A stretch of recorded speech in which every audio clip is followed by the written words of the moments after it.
साथी, अगर आप भी पहली बार प्रधानी का चुनाव लड़ने की तैयारी कर रहे हो तो आपके लिए वीडियो बहुत ही फायदेमंद होने वाली है। आपको क्या पता है कि प्रधानी के चुनाव में कौन कौन से कागज लगेंगे? क्या आप जानना चाहते हो कि प्रधानी के चुनाव में कौन कौन से प्रमाण पत्र लगने वाले हैं और प्रधानी के चुनाव में कौन कौन से कागज पत्र लगने वाले हैं? अगर नहीं जानते हो तो मैं आपको इस वीडियो में बताने वाला हूं। आप हमारे पीछे यह तस्वीर देख सकते हैं और पढ़ सकते हैं प्रधानी का चुनाव लड़ने के लिए कौन कौन से कागज लगेंगे।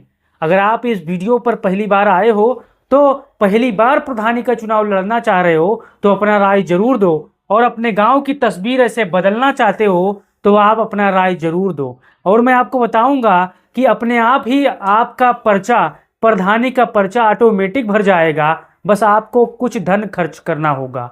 अब वीडियो में अंत में बने रहिए, वो राय भी आपको मैं बताने वाला हूं। पहले आप देख लीजिए कौन कौन से कागज लगने वाले हैं। पहला आप यहां पर देख सकते हैं और पढ़ सकते हैं, आवश्यक दस्तावेज, नामांकन पत्र, नॉमिनेशन फॉर्म। ये इसके बिना आप प्रधानी का चुनाव नहीं लड़ सकते हो, 100% मैं दावे के साथ कह सकता हूं। अब ये क्यों जरूरी है और कहाँ मिलता है ये भी मैं आपको बताने वाला हूं। ये संबंधित विकासखंड कार्यालय से प्राप्त किया जा सकता है। आपका नज़दीकी जो ब्लॉक होगा वहां पर प्रधानी के फार्म आपको मिल जाएंगे। जिस दिन आपका नामांकन डेट होगा उस दिन इसको भरकर जमा करना है। बहुत से साथी तो जानते होंगे, बहुत से साथी नहीं जानते होंगे। अब दूसरा, आयु प्रमाण पत्र।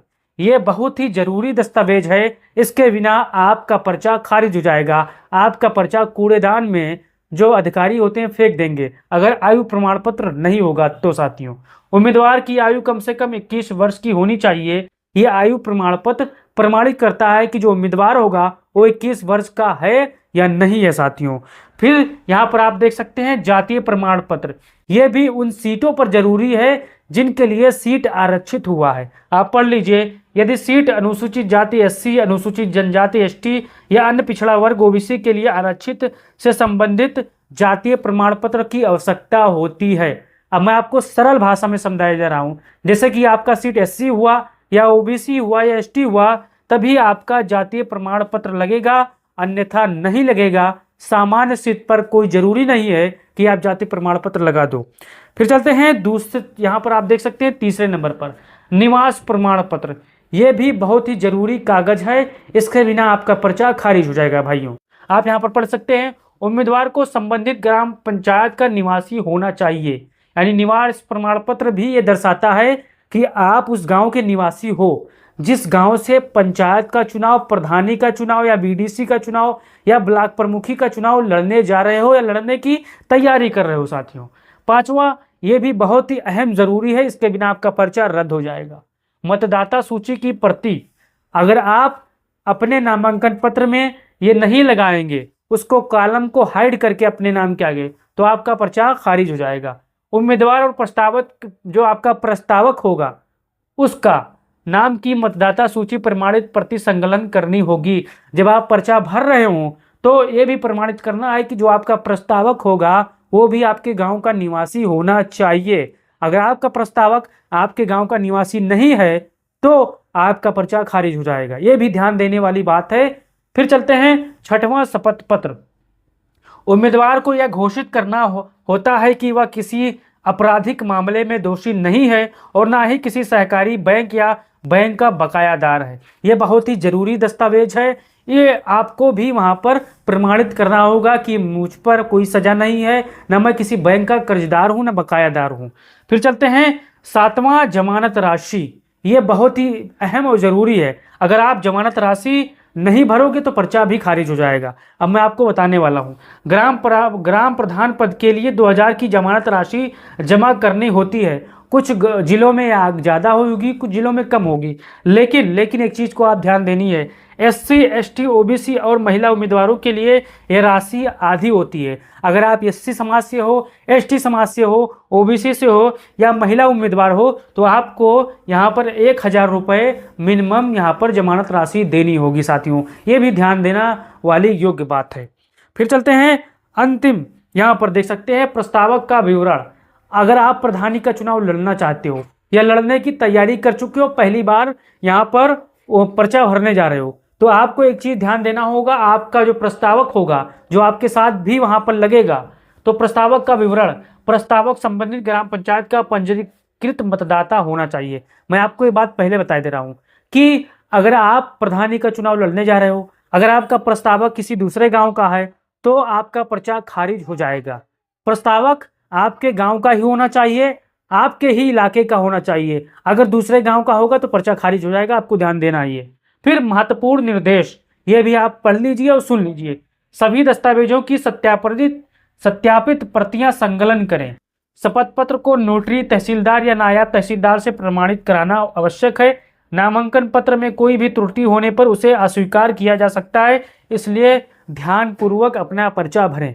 अब मैं आपको ऐसी चीज बताने जा रहा हूं जिसको आपका पर्चा यानी प्रधानी चुनाव का पर्चा या कोई भी पर्चा हो, आपका बहुत ही शानदार तरीके से, सही तरीके से भरा जा सकता है। वो है आपके तहसील में जो वकील साहब लोग होते हैं, जो वकील होते हैं वो पर्चा भरने में माहिर होते हैं। हाँ, क्योंकि वो प्रधानी का चुनाव काफ़ी बार देख चुके हैं और हजारों प्रधानों का पर्चा वो भर चुके हैं। तो आप अपने नज़दीकी तहसील में जाइए और वकीलों से संपर्क कीजिए, कुछ धन खर्चा कीजिए, वो आपको पर्चा भरकर यहाँ पर जो भी दस्तावेज लगेंगे वो आपको मुहैया करा देंगे और आपको वहाँ पर सिर्फ इतना करना है, अपना फोटो देना है, धन देना है कुछ, और वहाँ पर साइन करना है, सिग्नेचर करना है, कहाँ कहाँ जहाँ आपको बताएंगे। बस आपका पर्चा ले जाकर आपको जहाँ पर भी जमा होगा, ब्लॉक प्रमुख कार्यालय पर जमा होगा या कहीं और जमा होगा, वहाँ पर जाकर आप जमा करवा दीजिएगा बस।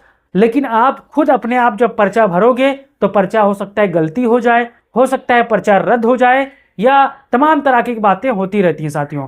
तो साथियों, अगर आप भी नई पहली बार प्रधानी का चुनाव लड़ने जा रहे हो, अगर आप चाहते हो कि मैं अपने गांव का इस तरह से मॉडल बदल दूं, अपने गांव की जो बदहाल सड़कें हैं, जो जर्जर स्कूल हैं, जो कि खस्ता हाल हो चुकी हैं, अगर मैं उसको बदलने की चाहत रखते हैं तो आप अपना राय जरूर दो और बताओ कि आपके ग्राम सभा में मौजूदा हाल सड़कों की क्या है, स्कूलों की क्या है, पानी की व्यवस्था क्या है, बिजली की व्यवस्था क्या है, क्या सबसे शानदार तरीके से आपके गांव में बिजली आ रही है, सड़कें दुरुस्त हैं या नहीं है। आप अपना राय दे सकते हो और यह भी बता सकते हो कि मैं प्रधान बनने के बाद ऐसी तस्वीरें आपको भेजने का काम करूंगा, ताकि मैं वीडियो के माध्यम से जब आप प्रधान बन जाएं तब मैं वीडियो के माध्यम से आपके ग्राम सभा की आपकी तारीफ कर सकूं।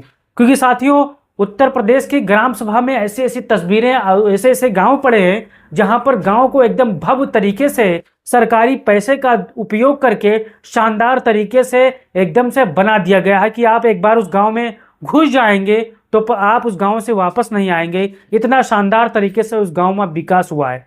कुछ प्रधान चुनाव लड़ते हैं अपने गांव की कायाकल्प बदलने के लिए, तो कुछ प्रधान सिर्फ इसलिए चुनाव लड़ते हैं भौकाल बनाने के लिए, पैसा ऐंठने के लिए, पैसा खाने के लिए। साथियों, तो आप क्या पैसा खाने वालों में से हो या अपने गांव की तस्वीर बदलने वालों में से हो? आप अपना राय जरूर दो और इस वीडियो को तमाम साथियों, भाइयों, बहनों और चाहने वालों को जरूर भेजो, ताकि उनको पता चल सके कि प्रधानी के चुनाव में कौन कौन से कागज लगेंगे, कौन कौन से प्रमाण पत्र लगेंगे, कौन कौन से जातीय प्रमाण पत्र, आय प्रमाण पत्र, निवास प्रमाण पत्र कहाँ कहाँ लगेंगे और कौन कौन से दस्तावेज लगने वाले हैं। आपका हो सके तो इस चैनल को सब्सक्राइब कर लो। जय हिंद, जय भारत, जय समाजवाद।